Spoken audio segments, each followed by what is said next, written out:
हर हर महादेव। शीर्ष नमस्तु मित्रों, मेरे दोस्तों, आज आप सभी शिव भक्तों का मेरे चैनल शाम सदस्य में एक बार फिर से स्वागत करता हूं और आशा करता हूं आप सभी शिव भक्त स्वस्थ और फिट होंगे।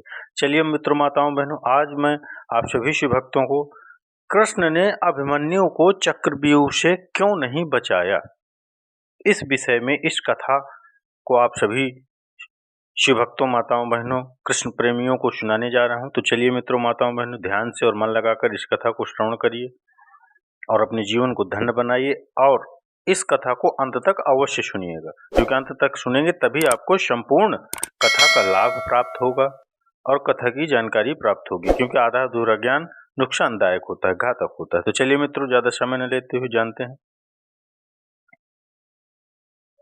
इंद्र माता से, जो उसका सारथी है, जो उसका ड्राइवर है माताली, उससे बोला कि रथ लेकर चलो। उसने कहा अभी तो दिन पूरा चढ़ा हुआ है, मैं कैसे आऊं? उसने कहा देखने आओ कि युद्ध कितना सुंदर हो रहा है।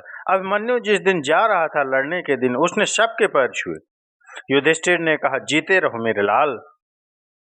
धृष्टद्युम्न ने कहा जीते रहो मेरे बेटे। चाचाओं ने, नकुल ने, सहदेव ने गले लगा लिया अपने भतीजे को और कहा जीते रहो। जब उसने मामा के पैर छुए, कृष्ण के पैर छुए, तो कृष्ण ने कहा यशस्वी भव।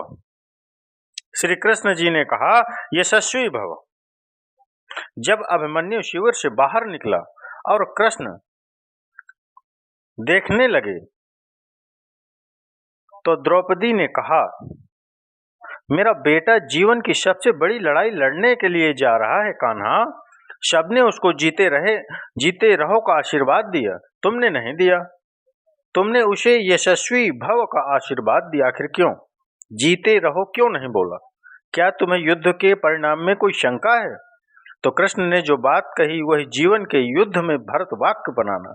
माधव ने कहा कि कृष्णा, मैं नहीं जानता कि आज के युद्ध का परिणाम क्या होगा, मैं नहीं जानता, पर मैंने जो शिक्षा अपने भांजे को दी है, मैं ये दावे के साथ कह सकता हूँ कि महाभारत के रण में जीते या हारे कोई भी, लेकिन सबसे बड़े और उज्जवल योद्धा के रूप में मेरे भांजे का नाम लिखा जाएगा, अभिमन्यु का नाम लिखा जाएगा। महाभारत में जब जब पढ़ता हूँ, जब जब सुनता हूँ, युद्ध का एक एक दिन बढ़ता चला जाता है और मुझे कृष्ण के ऊपर बेचैनी प्रारंभ हो जाती है।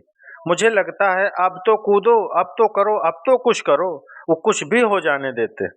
जब नारायण श्रीहरि ऊपर से नीचे चले, राम के अवतार के बाद मर्यादा पुरुषोत्तम बड़े ठाकुर के अयोध्या से विदा होकर साकेत पहुंचने के बाद तब योजना बनी कि अब छोटे ठाकुर को नीचे भेजा जाए, तो सारे देवी देवता, सारे नक्षत्र भी पृथ्वी पर चलने के लिए आतुर हुए। सदा ही ऐसा होता।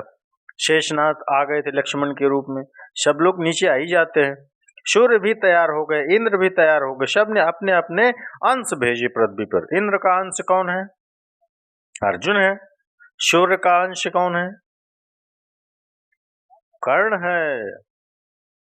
एक देवता ऐसा था जिसने कहा कि जी मैं तो जा नहीं रहा, तो भगवान ने कहा अपने लड़के को भेज दे। तो उसने कहा मेरे के तो अपने लड़के से बहुत प्यार है, मैं तो भेजूंगा नहीं, और मैं इतने दिन दूर कैसे रहूंगा? मेरा बेटा तो इतना सुंदर है, कैसे इतने दिन मैं अपने बेटे के बगैर रहूंगा? ये चंद्रदेव ने कहा कि मैं नहीं भेजूंगा अपने बेटे को, क्योंकि वो इतने दिन मैं उससे दूर नहीं रह सकता, अपने बेटे से इतने दिन तक दूर नहीं रह सकता, वो इतना सुंदर है। वो देवता था चंद्रदेव, चंद्रमा। इस चंद्रमा को शुरू से ही शिकायत रहती है। अच्छा, भगवान का तो वंश था। भगवान ने कहा कि अजीब आदमी है तू, हमारे घर के लोग नहीं जाएंगे तो दुनिया क्या कहेगी? सूर्य अपना अंश भेज रहे हैं कर्ण के रूप में, इंद्र अपना भेज रहा है, अंजनी कुमार अपने दोनों बच्चे भेज रहे हैं, अंजनी कुमार नकुल और सहदेव के रूप में, धर्मराज स्वयं उपस्थित हो रहे हैं युधिष्ठिर के रूप में, और तू नहीं चलेगा, न तेरा लड़का चलेगा। उसने कहा कि कन्हैया एक काम कर लो, लड़का ले जाओ मेरा। दो शर्तें हैं, एक तो लड़का आपके पास रहेगा, और बोले दूसरी कौन सी? बोले एक ये 16 साल का हो जाए तो वापस भेजना पड़ेगा तुरंत आपको। चंद्रमा का वह पुत्र क्या बन के आया? कृष्ण का प्राणों से प्यारा प्रिय भांजा अभिमन्यु बनकर के उपस्थित हुआ। चंद्रमा के पुत्र के रूप में जन्म लिया और भगवान का कोई अगर योग्यतम शिष्य है, अगर भगवान से शस्त्र विद्या सीखी है तो वह अर्जुन का बेटा अभिमन्यु है। अपने पिता की तेजस्विता से भी वह आगे है। इस समय दुनिया की IVF लैब्स यह बता रही हैं कि प्रसव के काल में जो कुछ सुना पढ़ा गया है उसका बच्चे पर असर पड़ता है। और हमारे यहाँ हजारों वर्षों से माएँ प्रसव के दिनों में गीता का पाठ कर रही हैं, बाल गोपाल का चित्र सामने लगा कर रखती हैं कि उनके घर में कन्हैया जैसा बालक पैदा हो, राधा रानी जैसी बिटिया पैदा हो। यह हम सब का मन है, पहले से परंपरा से आया है हमारे यहाँ। तो चंद्रमा ने अपने पुत्र को अभिमन्यु बनाकर भेजा। एक दिन ऐसा आया महाभारत के युद्ध में कि जब योजना पूर्वक कुरुक्षेत्र के मैदान से खींचकर अर्जुन को अलवर की तरफ ले जाया गया, मत्स्य प्रदेश की तरफ, विराट की नगरी की तरफ। अर्जुन युद्ध की सीमा क्षेत्र से बिल्कुल आखिरी हिस्से पर पहुंच गया, जहां से सूर्यास्त से पहले लौटना संभव ही नहीं था। अब यह पांडवों के शिविर में चर्चा का विषय बना कि जो ये चक्रव्यूह सजा दिया गया है तो इसे तोड़ेगा कौन। किसी को नहीं आता तोड़ना, इसमें घुसना ही नहीं आता, केवल अर्जुन को आता है। तब अभिमन्यु ने कहा, ताऊ जी मुझे इसमें घुसना आता है, क्योंकि जब पिताजी माँ को यह बात सिखा रहे थे तो मैं गर्भ में था और मैंने यह विद्या सीखी थी।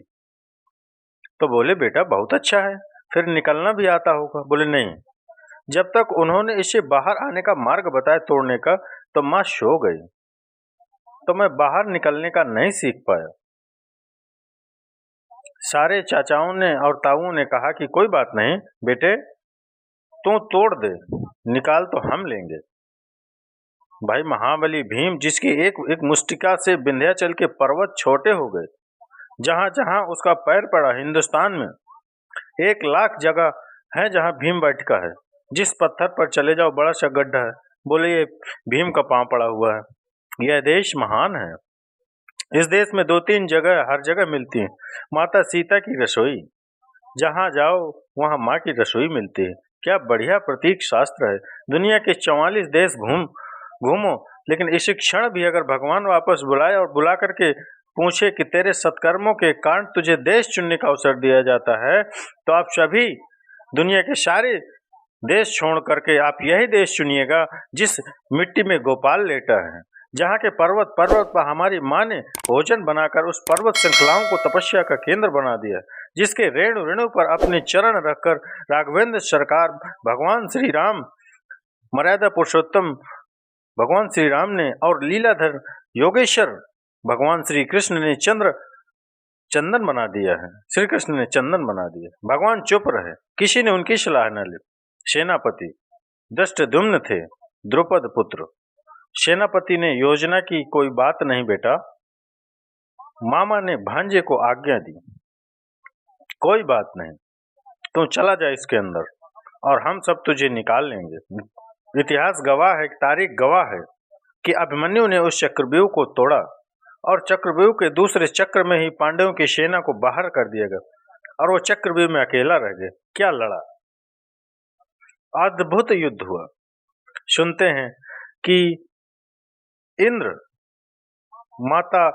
माँ ताली से, जो उसका सारथी है, जो उसका ड्राइवर है, उससे बोला कि रथ लेकर चलो। उसने कहा अभी तो दिन पूरा चढ़ा हुआ है, मैं कैसे आऊं। उसने कहा देखने आओ, युद्ध कितना सुंदर हो रहा है। अभिमन्यु जिस दिन जा रहा था लड़ने के लिए, उसने सबके पैर छुए। युधिष्ठिर ने कहा जीते रहो मेरे लाल। धृष्टद्युम्न ने भी कहा, सबने आशीर्वाद दिया।